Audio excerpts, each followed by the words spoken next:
दोस्तों नमस्कार आदाब, मैं आपका दोस्त तकमील अहमद बद इन टांडा यूट्यूब चैनल में आपका स्वागत करता हूं। जैसा कि आप सभी लोग जानते हैं 2022 की शुरुआत हो चुकी है, एक महीना लगभग ख़त्म होने के कगार पे पहुंच चुका है।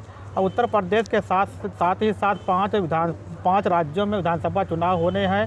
उत्तर प्रदेश में भी चुनाव होने हैं। 2022 के मार्च से फरवरी से शुरुआत हो जाएगी। तो हम बात करने चल रहे हैं, हर पार्टियां अपने कुनबे को बढ़ाने हुए में लगी है। इसी के संदर्भ में समाजवादी पार्टी अपने तमाम विभागों को आगे बढ़ा रही है। तो हम बात करने चल रहे हैं तो कि पार्टी ने यूपी विधानसभा आम चुनाव 2022 के विषय में शाहिद मतलब कि मोहम्मद शाहिद साहब को भी लाई है, जो कि समाजवादी अधिवक्ता सभा के प्रदेश सचिव हैं। इनके वो पद दिया गया है। तो हम आप दोनों से बात करेंगे कि समाजवादी आप लोगों ने समाजवादी को क्यों चुना और समाजवादी पार्टी 2022 के चुनाव में किस मुद्दे को लेकर जा रही है और समाजवादी वकील मतलब कि एडवोकेट के लिए क्या करना चाहती है और उन्होंने क्या क्या किया है। तो सबसे पहले सर आपके हमारी टीम में आपका स्वागत करती है। तो सर आप ये बताइए, आपको इतना बड़ा पद दिया गया है, आप अपने पेशे के अंतर्गत कैसे समाजवादी का सहयोग करेंगे? देखिए, अधिवक्ता समाज जो है समाज का सबसे बहुत अहम अंग है। यहाँ पर जो विपक्षी जो सत्ता पक्ष के लोग हैं, जिस तरीके से यहाँ पर जोर जुर्म अत्याचार यहाँ लोगों कर रहे हैं, सिर्फ अधिवक्ता ही इन लोगों को बचाता है जी। और हम ही इनकी मदद करते हैं। और सबसे जो सजग प्रहरी समाज का है वो अधिवक्ता होता है जी। आज इत्तेफाक से गणतंत्र दिवस है भारत का जी। और इस देश को आज़ादी दिलाने में सबसे बड़ा योगदान अधिवक्ताओं का रहा है। अधिवक्ताओं की महत्ता को कोई भी दल, कोई भी समाज इसको नकार नहीं सकता।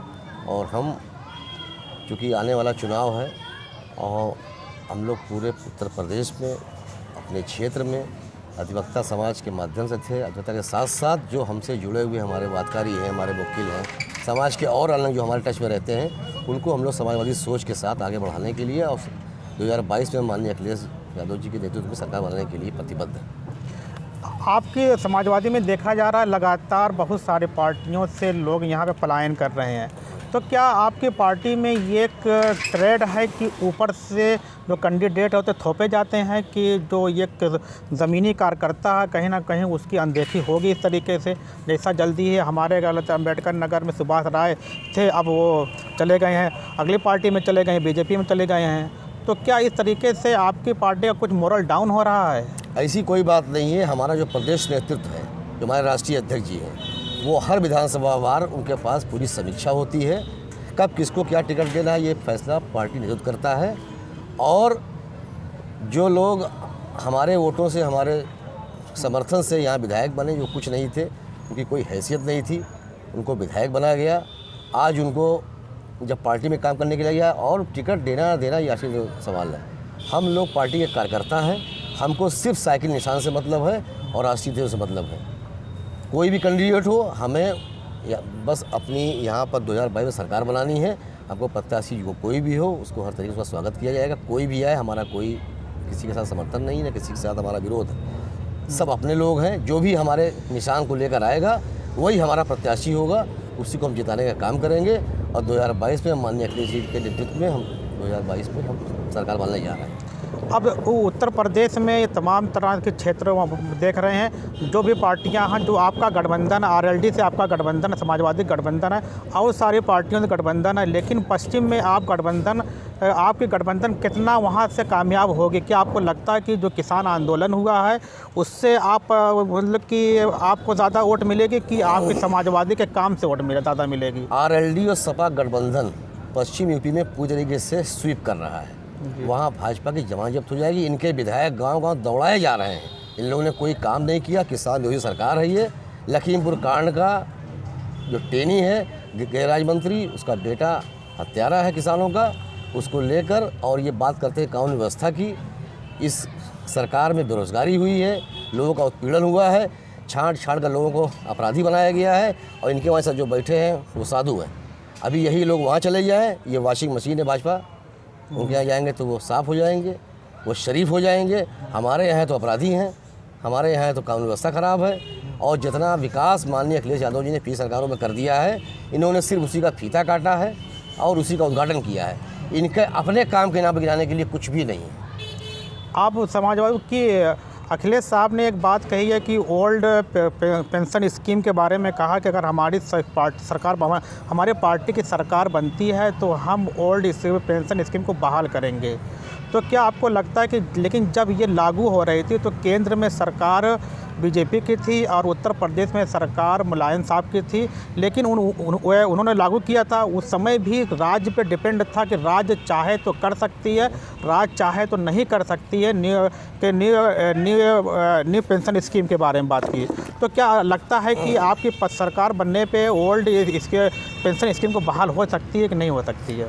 उस वक्त माननीय मुलायम सिंह यादव जी ने वहाँ पर उसको मुख्यमंत्री थे, उन्होंने किन परिस्थितियों में उसको नहीं लागू किया, ये फिर वही चीज़ें हैं, सेंटर में बीजेपी है, फिर आप इधर रहेंगे, अगर 22 में बनती है तो फिर कैसे दोनों में तालमेल? केंद्र सरकार का तो काम है, देखिए ममता दीदी कितना परेशान कर रही है। जो यहाँ विपक्ष की सरकारें हैं केंद्र के खिलाफ, वो उनके खिलाफ कोई ना कोई प्रोपेगेंडा करके उन सरकारों को सुचारू रूप से काम नहीं करने देना चाहती, और ये आगे भी ये करेगी, ये करती रहेगी। इसका नेचर यही है कि यहाँ पर जो विपक्ष की जो सरकारें हैं, उनके मुख्यमंत्रियों को, उनकी सरकारों को खुली छूट न दी जाए। उनके अपने हिसाब से जो काम करना चाहती हैं वो उनको नहीं करने देती, और बार बार हर काम में, विकास के कार्य में, कोई भी कार्य हो उसमें अड़ंगा लगाती, और लगाती रही है और लगाती रहेगी। यही इसका इस संघ का एजेंडा है, भाजपा का एजेंडा है।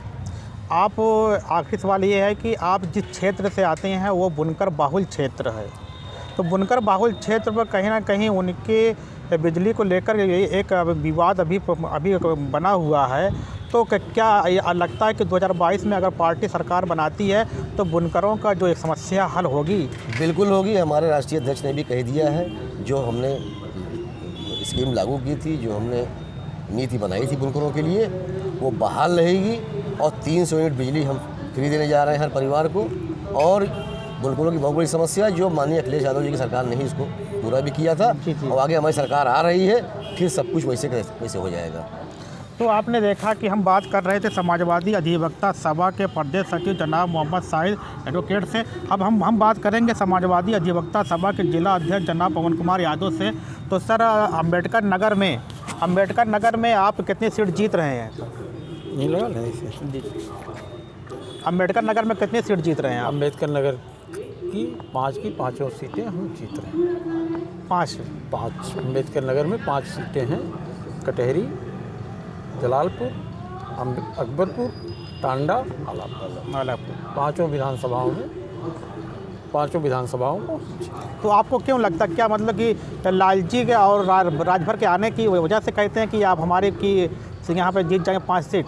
देखिए, लालजी और श्री रामचंद्र राजभर जी दोनों को आ जाने से हमारी पार्टी बहुत ही मजबूत हुई है। और 2012 से 17 के बीच में जब हमारी सरकार थी, श्री अखिलेश यादव जी मुख्यमंत्री थे, तो उनके कार्यों को लेकर जनता, बुनकर, दलित, नौजवान, बेरोज़गार, सब अखिलेश जी को मुख्यमंत्री बनाने के लिए कर। आपने कहा कि अम्बेडकर नगर में 5 सीटें जीत रहे हैं, लेकिन बीजेपी का जो संगठन है बहुत ही डीप है, एकदम बूथ स्तर से वो संगठन अपने आप को मजबूत किए हुए हैं। तो क्या आप उसको टक्कर देने के सक्षम हैं? देखिए, संगठन समाजवादी पार्टी का भी बूथ स्तर तक मजबूत है। उसी कड़ी में जैसे अधिवक्ता सभा की जो ज़िले की जिम्मेदारी हम लोगों को प्रदेश अध्यक्ष प्रदीप यादव जी ने सौंपी है, उसके तहत हम लोगों का भी संगठन आलापुर तहसील में, जलालपुर तहसील में, टांडा तहसील में, अकबरपुर तहसील में, तो हर जगह हम लोगों का संगठन मजबूत है। और चुनाव में अपने चुनाव निशान साइकिल को जिताने के लिए वो काम कर रहा है। बाकी जो मेन बॉडी के संगठन है वो भी संगठन हर बूथ पर कार्यकर्ता यूथ हर तरीके से मजबूत है। सर, आपसे एक सवाल ये है कि जो टांडा तहसील है, टांडा तहसील का क्षेत्र बहुत बड़ा हुआ है और लोगों को बहुत दूर से टांडा में आना पड़ता है यहाँ पे अपने केस को देखने के लिए या तमाम तरह की इस तरीके की और गतिविधियों में जाने के लिए। क्या आपको लगता है कि ये नहीं लगता है कि टांडा तहसील को एक तहसील में इसको बांटना चाहिए? अब देखिए, ये है आम जनमानस से जुड़ा बड़ा मुद्दा है। सरकार बनने पर जनता की भावनाओं को हमारे बड़े भाई हैं ये लोग पहुंचाएंगे मुख्यमंत्री जी के यहाँ। जो भी माननीय मुख्यमंत्री जी निर्णय लेंगे। बनी है टांडा से तोड़कर आलापुर बनी है, आलापुर टांडा से को तोड़कर ही बनी है। अगर ऐसी परिस्थितियाँ हैं, एक तहसील बनी ही है, तो अगर कहीं से लगता है कि ये इसको एक नई तहसील का सृजन किया जाना चाहिए तो अवश्य किया जाएगा। मतलब इस पे जनता का फ़ायदा ही होगा, क्योंकि हाँ। एक बड़ा क्षेत्र हुआ है। और विकास के मामले में तो हम लोगों ने पिछली सरकार में अकबरपुर में ऐसी स्थिति ब्लॉक अकबरपुर की थी, एक ब्लॉक पैमाना का गठन किया गया था। काम भी कुछ दिन उसके हुए थे, लेकिन ये भारतीय जनता पार्टी की सरकार आई, उसको हटाई। तो थैंक यू आपका बात करने के लिए, आप दोनों का। हाँ, बहुत बहुत शुक्रिया। ओके, धन्यवाद। फिर मिलते हैं नए सेगमेंट और नए टॉपिक के साथ।